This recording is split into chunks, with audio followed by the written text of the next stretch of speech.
What's going on, everyone? D. Anthony here with Evolution Traders. We are going to go over some of the setups from Friday on the 1 minute time frame. Now, I was kind of showing you guys the strategy for scalping the 1 minute time frame, using the 9 EMA to kind of dictate where you want to potentially get into the trade, where you could potentially set stop losses. Again, keep in mind that when you do trade the smaller time frames, I'm talking sub 5 minutes, even the 5 minute time frame, you tend to get more fake outs in a bigger trending move. So what that means is sometimes it appears that there is a setup, sometimes it looks great, and then next thing you know, you take the trade and it's going the other way. You have to understand that's a part of the business. That is going to happen. It doesn't mean that you don't know what you're doing. It doesn't mean that your strategy is not going to work over the course of 20 trades, 100 trades, over the course of a month, 2 months, 3 months, and so forth. What it means is that you need to make sure that your risk management first is in check, your emotions are in check, and you continue to follow and do the same thing each and every single day.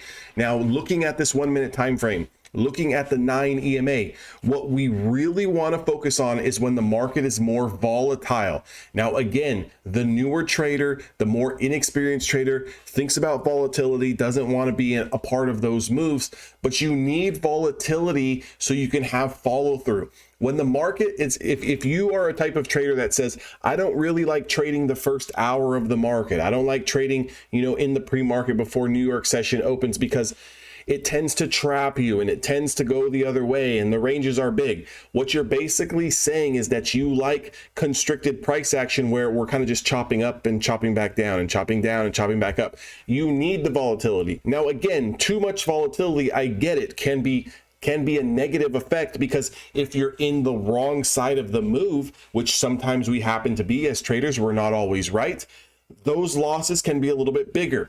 But as long as your position sizing, the number of contracts that you're playing is not all screwed up and out of whack, you should be able to protect yourself and manage yourself, like an adult, and to manage yourself, in a manner where you're going to be able to stay in business. So what we're looking at here, I like to start looking, especially in the pre-market, at least an hour to 30 minutes before the market opens. For the sake of this video, since I've already got it blown up on the screen, I believe you guys can see it pretty good. We're kind of looking at, from a time of around 6:15 in the morning Pacific Standard Time. Now, notice how at 6:14, and I'm going to bring out my drawing tool, notice how at 6:14 we close over the 9 EMA. So what would we do? What would we initially look for as a stop? A 1-bar stop system. We're looking for that candle to get taken out.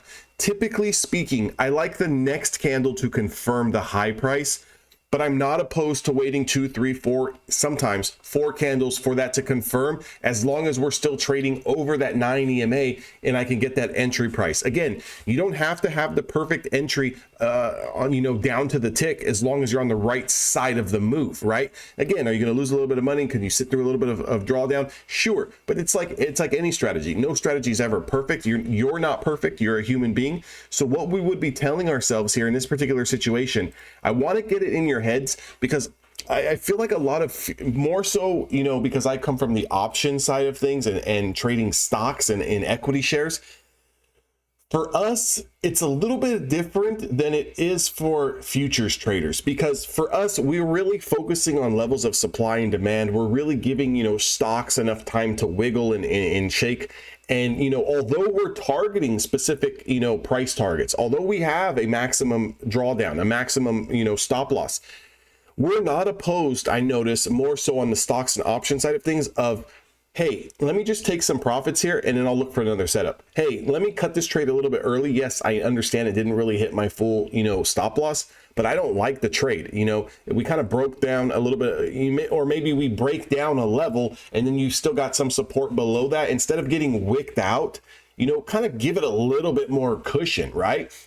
Sometimes it's like the difference of, if I lose this trade, because my stop loss says here, I'm going to lose $100. But if I at least give it, just one more level of demand, I might lose 130. What's the difference between 130 and 100, right? Again, be agile, be able to adapt, and be able to kind of think on the fly. It's the same thing. Sometimes, I'm not saying we want to snatch profits quickly, but sometimes you're in trades where, let's say you're up $100, $150, and then it goes down. Now you're only up $80, and then it's back up to $130. But you see the market's getting weak. It's not really hitting that price target that you were looking for, maybe of $200. Instead of, letting that trade come back down, go to break even, and now become a losing trade, why not just take the profits and call it a day? But I feel like a lot of futures traders are so fixated on, I need 1-to-1, I need 2Rs, I need price action to do this. Think about it. When you have, let's say you're trading 1 or 2 mini contracts and you take 4, 5, 6 points off the board, you're talking about, you just made $200, $300, $400 in a matter of minutes, right? Why not call it a day there? Why do most of you futures traders continue to sit there and, oh, I just made 300, let me put on another trade? You get into this superhero effect where you think that you're invincible, and you think that, well, I just made money, I'm going to double it, I'm going to triple it, I'm going to quadruple it. Next thing you know, you go from being up $400 on a day to being down $700 on a day. It blows my mind. It blows my mind. But this trade here, if you were targeting a 1-to-1, you were only looking for 11 to 12 points. The range was 11.5 points. Let's call it 12 points. You would have got that move perfectly. The next trade that sets up at 632 never confirms to the short side. Notice how we close below the 9 EMA, but there's no confirmation candle. The next trade sets up at 636 in the morning. It's a 21.5 point range. This is going to be my example to you, how where if you were to catch this trade, I think you should just probably stop trading on the day. Let's say, for example, you're trading 5 micro contracts and you're looking for 21 points. Think about it. You're going to make $40 a contract. If you have 5 contracts, you're going to make about $230 to $250, depending on where you get in on one trade that lasts, and it hits for a 1-to-1. It only lasts about 10 minutes. I have no problem making $200, $210, and then telling myself, I did a great job. Pat myself on the back, my job's done. I closed the computer screens. But I notice a lot of traders will sit there and they'll look for a new continue high break, a breakdown. They take this short setup, they take that one. They're all over the place. And sometimes, they're oversizing. And then when you get into this trade, it pulls back, you cut it, and the next thing you know, it shoots in your direction. If you can take 2 or 3 trades and you can make money, regardless if it's $20 or $5,000, you did your job. Your job is not to sit here like a robot and try to find every move. Focus on the first hour, a little bit in the pre-market session, about an hour after the market opens in New York time. Try to catch 2 or 3 moves, try to stack it up, and call it a day. Now, you take 2 or 3 losers, call it a day. You're done. Doesn't mean sit there all day and try to get the money back. Stop trading. Show some self-control. If you can't show self-control, you shouldn't be in this business. You need self-control. If you take 2 to 3 winners, just chop it up for the day and get out of the markets for the day. Stop trying to be a hero. Stop trying to be Superman. You're not going to be the world's best trader. Okay? I don't care what you think. You're not the world's best trader. I'm not the world's best trader. I could care less to be the world's best trader. You know what I want to do? I want to pay my bills. You know what I want to do? I want to have some money in my pocket so I can enjoy a nice meal. I want to have money to take care of my family. I want to have money to put food on the table. I want to have money to, buy a little bit of the extras in life. I want to have money to golf 3 or 4 times a week. I just want to have money to live. However that may be, whether that's 6 figures or whether that's 7 figures or 8 figures, whatever that is, I don't really care. Money is not, money comes and goes. The faster you make it, the faster you can lose it. For me, it's all about just compounding small every single day. Having a trading account that's large enough so I can withstand the cold streaks. Having a trading account that's large enough with the position size that I put on, where I only might need 1 trade to call it a day, 2 trades to call it a day. Why is it that you are looking for 10, 12, 20, 40, 50 plus trades a day? Who do you think you are? Get realistic. Have a realistic approach to the market, find your setups, trust your setups. That's another thing. 90% of you do not even trust your setups. So if you trade this way and you're looking for these type of moves, trust it. Trust it. Stop second guessing. I don't think the market can go any lower. I didn't think that it could go any higher. I wanted to see more confirmation. Put the risk on the table and put your money where your mouth is, okay? If you're wrong, you're wrong. It doesn't mean that you're any less of a man or any less of a woman if you're wrong. We're wrong every single day. I'm wrong every single day. I am a profitable trader, and I am only hitting sometimes on a weekly, on a monthly basis, 55 to 62, 63% of the time. That's it. Do I have days where I take 1, 2, or 3 trades and I hit all 3 of them and I'm 100% on a day?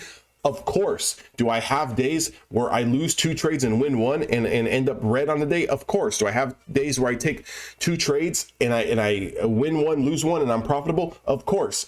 I don't care what I'm doing on a trade by trade basis, on a day by day basis. What the hell do the numbers look like at the end of the month? And did I put money in my pocket? That's all I really care about. Do I put money in my pocket every single month? That's the way you need to approach it. Stop worrying about what everyone else is doing. If you're someone that's always constantly worried about, well, I wonder how this person does it. You know, are they making money? You know, how does, you know, all these other guys who seem to make money, how are they doing it? How much money are they making? Listen to what you're telling yourself and what you're asking yourself. You're worried about someone else, because I can bet you, I can bet you anything you want. Nobody cares what the hell you're doing. Like, at the end of the day, I don't sit here and think that any one of you guys watching this video actually truly gives a shit about how much money I make or how much money I lose, because you know what? It doesn't mean anything to you. I have nothing to do with you. You have nothing to do with me. You know who's important? You. You are important to you. Next importance to your spouse and your family and your loved ones and your friends. You matter. So put yourself first. Don't worry about anyone else. Don't worry about the next guy who made $10,000. Don't worry about the guy who's losing his ass every day because he can't follow rules. Worry about yourself. Slow down, focus, and you'll do a lot better. If you want to trade with me and you want to get to the bottom of why you can't be profitable and maybe get some more strategies under your belt and one-on-one coaching, that link is down in the description box below. I'll see all of you guys on the inside of Evolution Traders. To everyone else, like, comment, and subscribe, and I'll catch you guys all next week.